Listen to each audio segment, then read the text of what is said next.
Ostrich నిప్పుకోడి అంటాం కదా, ఆ నిప్పుకోడికి ఉన్న ఒక ప్రత్యేకమైన ఫీచర్ ఏంటో మీకు తెలుసా? మామూలుగా నిప్పుకోడి అనుకుంటుంది ఎలాంటి సిచ్యువేషన్లో అయినా ఇరగదీసి అదరగొట్టేస్తాను నేను, నాకు తిరుగులేదని. కానీ సరైన వేటగాడు తగిలితేట ఆ ఆస్ట్రిచ్ పరుగు పెడుతుందట.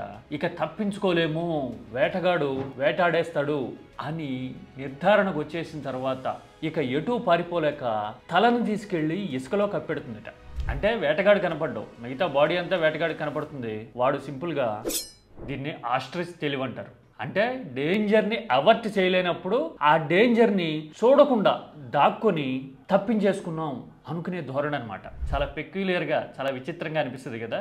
ఇది ఒక సైకాలజీ. సరే, ఆ విషయాన్ని పక్కన ఉంచండి. అర్నాబ్ గోస్వామికి టీడీపీకి అసలు గొడవ ఏంటి? టీడీపీ అర్నాబ్ గోస్వామి షోని బాయ్కాట్ చేసి, రిపబ్లిక్ టీవీని బాయ్కాట్ చేసి ఏం చెప్పింది దేశానికి? TDP, which has announced officially that it is banning the Republic Media Network. అదేంటి, ఆల్రెడీ దేశం మొత్తానికి తెలిసిన ఓపెన్ సీక్రెట్ కదా. అర్నాబ్ అంటేనే బీజేపీకి అని కదా. మనమేమో బీజేపీ అండతో అధికారంలోకి వచ్చిన పార్టీ కదా. చాలా చిత్రమైన కాంట్రడిక్షన్ ఉంది ఇందులో. అందుకే నేను ఈ మాట ప్రత్యేకంగా చెప్తున్నా. అర్నాబ్ గోస్వామి షోని బాయ్కాట్ చేసి టీడీపీ ఏం చెప్పింది? ఈ బాయ్కాట్ కారణాలేంటి, కాన్సిక్వెన్సెస్ ఎలా ఉండొచ్చు? ప్రచారాలు ఎన్నైనా జరగనివ్వండి, కానీ అసలు కారణం ఏంటో చూద్దాం. అలా చూస్తే గనక మన స్ట్రెంగ్త్ ఏంటి, వీక్నెస్ ఏంటి అనేది అర్థమైపోతుంది.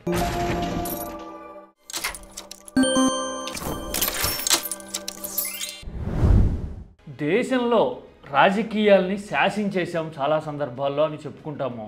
మీరే ప్రధాని కావాలి అంటూ ఎదురొచ్చి బతిమాలే కానీ ఒప్పుకోలేదనే ప్రకటనలు కూడా చాలాసార్లు చూసుంటాం. తీరా చూస్తే ఢిల్లీ స్థాయిలో మన ఇంపాక్ట్ ఎంత, మన భావ వ్యక్తీకరణ, అదే ఎక్స్ప్రెషన్ ఎంత, మన లెవెల్ ఆఫ్ కాన్ఫిడెన్స్ ఎంత అంటే వెరీ మినిమల్ అని మనకి చాలా సందర్భాల్లో కనపడుతుంది. 2019కి ముందు బీజేపీతో యుద్ధం ప్రకటించే సందర్భంలో కూడా అసలు ఇలాంటి పరిస్థితికి దారితీసిన కారణాలు ఏంటి సార్ అని పర్సనల్గా మాట్లాడినప్పుడు భాష అనేది ప్రధాన హద్దులైపోయింది అని మొత్తుకోవడం నాకు ఇప్పటికీ గుర్తు. మనమేమో కొద్ది గొప్ప ఇంగ్లీష్లో మేనేజ్ చేయాలనుకుంటామమ్మా, వాళ్ళేమో శుద్ధ హిందీలో మాట్లాడతారు మనతో.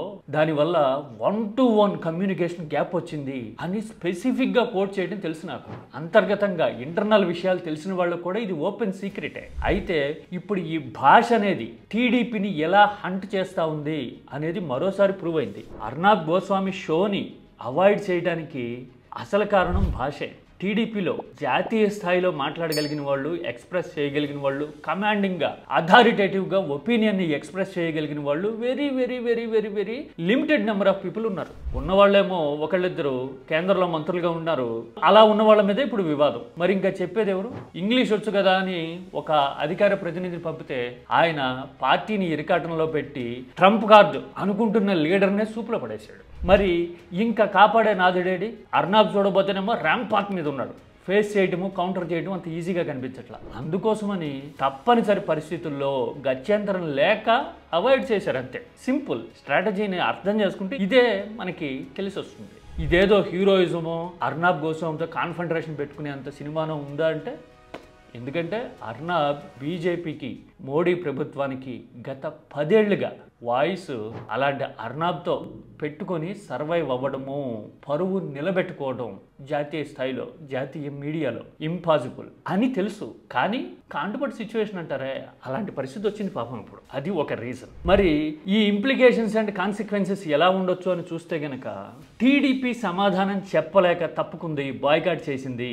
బీజేపీ మిత్రపక్షం అయ్యుండి బీజేపీకి కొమ్ము కాసే ఛానల్లో డిబేట్ని అవాయిడ్ చేసింది. పాపం ఇంత వల్నరబుల్గా ఉందా సిచ్యువేషన్ అనే విషయం రాజకీయ పక్షాలకే కాదు దేశం మొత్తానికి తెలిసింది. చాలా మంది టీడీపీ సింపథైజర్ సోషల్ మీడియాలో రెచ్చిపోయి ఒక ఆర్గ్యుమెంట్ చేస్తున్నారు. అర్నాబ్ గోస్వామి ఏమన్నా స్కూల్ హెడ్ మాస్టరా? అడిగితే సమాధానం చెప్పాలా? కేంద్ర మంత్రులు వచ్చి కూర్చోవాలా ఆ చైర్లో, లేకపోతే ఖాళీ చైర్ చూపిస్తాడా? ఎంత యారోగెంట్ అని మాట్లాడుతున్నారు. బాస్, అర్నాబ్ గోస్వామి కాదు, నేషనల్ టెలివిజన్ ఛానల్ అడిగితే చెప్పాలి. ఎందుకంటే అలయన్స్ పార్ట్నరు దేశంలో జనాభా వారం రోజుల పాటు ఉక్కిరి బిక్కిరై అల్లాడిపోయారు. ఆ తర్వాత ఇంగ్లీష్ ఛానల్ కదా అది, అంటే మెట్రోస్లో చూస్తారు. ఈ సమస్య అంతా కూడా మెట్రో పీపుల్కే కదా, నగర జనాభాకే కదా విమానాలు దొరక్క మెజారిటీ అవస్థపడింది. మరి అలాంటప్పుడు that is the best suited medium. So if you are really concerned and responsible you should answer Arnab అనేది దీనికి సమాధానం. అంటే అర్నాబ్ గోస్వామికి సమాధానం చెప్పలేక ఎప్పట్లాగే సోషల్ మీడియాలో చెలరేగిపోయి ప్రకటనలు చేసుకుంటున్నారు. ఇది రియాలిటీ. ఇక రిపబ్లిక్ టీవీని, అర్నాబ్ గోస్వామి షోని అవాయిడ్ చేయడం అనే పరిణామానికి కాన్సిక్వెన్సెస్ ఎలా ఉంటాయి? ఒక విషయం ఓపెన్గా మాట్లాడుకుందామా? ఏపీలో రాజకీయ పార్టీలు మీడియాని బాయ్కాట్ చేయడం కొత్త విషయం ఏం కాదు.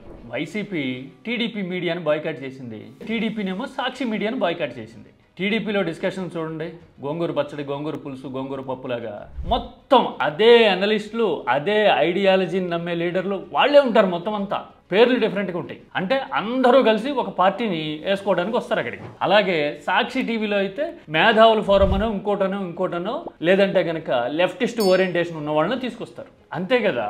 రాజకీయ పార్టీల వారీగా విడిపోయాం మీడియా విషయంలో కూడా ఏపీలో అయితే. మరి ఢిల్లీలో కూడా ఇలాంటి పరిస్థితి వచ్చి కొన్ని ఛానల్స్ని అవాయిడ్ చేస్తాము అని అంటే నడుస్తుందా? ఇక్కడంటే మనకి తెలుగులో మీడియా కవచాలు ఉంటాయి. ఈనాడు, ఆంధ్రజ్యోతి, మనం ఏం కావాలనుకుంటే అది ఫేస్బుక్ వాల్ మీద రాసినట్టు రాసేస్తాయి కాబట్టి నడిచిపోతుంది. కానీ జాతీయ మీడియాలో అలా సాధ్యమవుతుందంటే సాధ్యం కాదు. ఆ విషయం టీడీపీకి కూడా తెలుసు. కావాలంటే you mark my word, very soon అర్నాబ్కి టీడీపీకి మధ్య రాజీ ఖచ్చితంగా జరుగుతుంది. టీడీపీ నుంచి సెలెక్టివ్గా ఒకళ్ళో ఇద్దరు రిపబ్లిక్ టీవీ డిబేట్స్లో పార్టిసిపేట్ చేస్తారు వెరీ సూన్. ఎందుకంటే దాన్ని ప్యాచ్ వర్క్ అంటారు. చంద్రబాబు ఎప్పుడు కాన్ఫెడరేషన్ పెట్టుకోవాలని అనుకోరు. జాతీయ స్థాయిలో పరువు పోయింది అని తెలిసినప్పుడు రిపేర్లు చేసుకోవాలని మీడియేటర్లో ఇంకొకళ్ళు రంగంలోకి దిగి పరిస్థితిని చక్కదిద్దేందుకు, పంచర్ వేసేందుకు ట్రై చేస్తారు, లీకేజ్ని ఆపేందుకు. మీరు చూడండి కావాలంటే. అంటే అర్నాబ్ గోస్వామి ఛానల్లో టీడీపీ అనేది వెరీ సూన్ కనపడుతుంది డెఫినెట్గా. కాకపోతే ఇక్కడ జరిగిన డ్యామేజ్ ఏంటి అంటే టీడీపీ వీక్నెస్ తెలిసింది. సమాధానం చెప్పలేని పరిస్థితిలో ఉంది. భాష రాదు, మోరల్ గ్రౌండ్స్ లేవు ఇండిగో క్రైసిస్ విషయంలో టీడీపీ దగ్గర అనే విషయం ఎక్స్పోజ్ అయిపోయింది. రెండోది, ఏమైనా చేస్తాం మేము, ఆఫ్టర్ ఆల్ నువ్వెవడు అడగడానికి అనే ఆరోగెన్స్ను బయటపెట్టుకుంది. టీడీపీ బిహేవియర్ ఇలా ఉంటుందా అనే ఫీలింగ్ ఇప్పుడు out side AP, all over India తెలిసే పరిస్థితి వచ్చింది. మూడోది, టీడీపీలో intelligentsia deficit, not only language ఎంత ఉందో ఇంకొకసారి అర్థమైంది. ఆంధ్రజ్యోతిలోనో, ఈటీవీలోనో, ఇంకొక చోట కూర్చుని లోకేషే మొత్తం చేస్తున్నారంటే అవును కదా, మొన్న కూడా ఇవి చేశారని వాళ్ళు ఎదురు అందిస్తారు మీకు ఆయుధాలు, ప్రమోట్ చేయండి, ఇదే కావాల్సిందని. కానీ జాతీయ మీడియాలో అర్నాబ్ గోస్వామి లాంటి ముందు ఫలానా ఆయన ఇంటర్వ్యూని అవుతున్నాడంటే హూ ఈజ్ హీ అని అడుగుతాడు కదా సహజంగానే. మనకి మండినా చేసేదేం లేదు. అదే విషయం ప్రూవ్ అయిపోయింది. ఇంటెలిజెన్షియా డెఫిసిట్ ఉంది టీడీపీలో, అలా మాట్లాడకూడదు అక్కడ అనే విచక్షణ వివేచన లేవా అనే మాట అందరికీ తెలిసొచ్చింది ఇప్పుడు అన్నట్టు. ఇదే సందర్భంగా ఇంకో మాట చెప్పాలి. అర్నాబ్ గోస్వామి షోలో లోకేష్ చూసుకుంటున్నారు అని చెప్పి పార్టీని ఇరకాటంలో పెట్టి అభాస్ పాలు చేసిన సేమ్ దీపక్ రెడ్డి ఏబిఎన్ డిబేట్లో ఏం మాట్లాడారు చూడండి. వీళ్ళందరికీ ఎల్లో బ్యాచ్ కి ఎంత థ్యాంక్ యూ చెప్పాలా, ఎంత లోకేష్ గారిని కలవరిస్తూ ఉండరు. చూసారుగా, అర్నాబ్ గోస్వామి షోతో ఎల్లో మీడియా పండగ చేసుకుంది అని ఆయన అనడంలోనే ఆయన ఎంత కన్ఫ్యూజన్లో ఉన్నారో మనకి తెలిసిపోతుంది. అంటే ఎల్లో మీడియా అంటే ఎవరిని పోక్ చేశారు? ఆయన కూర్చున్న ఛానల్ ఏది? పాపం ఇవన్నీ తెలుసుకునే విచక్షణ కానీ ఆలోచన కానీ లేని స్పోక్స్ పర్సన్స్ టీడీపీకి టీవీ ఛానల్లోకి ఎక్కి జెండాలు ఎగరేస్తున్నారా అని ఈ ఇష్యూ చూస్తే అర్థమైంది. లాంగ్వేజ్, ఐడియాలజీ, ఇంటెలిజెన్షియా, అరగెన్స్ ఇవన్నీ ఉన్నాయి ఇందులో. బట్ ఐఎమ్ షూర్ ప్యాచప్ అనేది ఖచ్చితంగా వెరీ సూన్ జరుగుతుంది.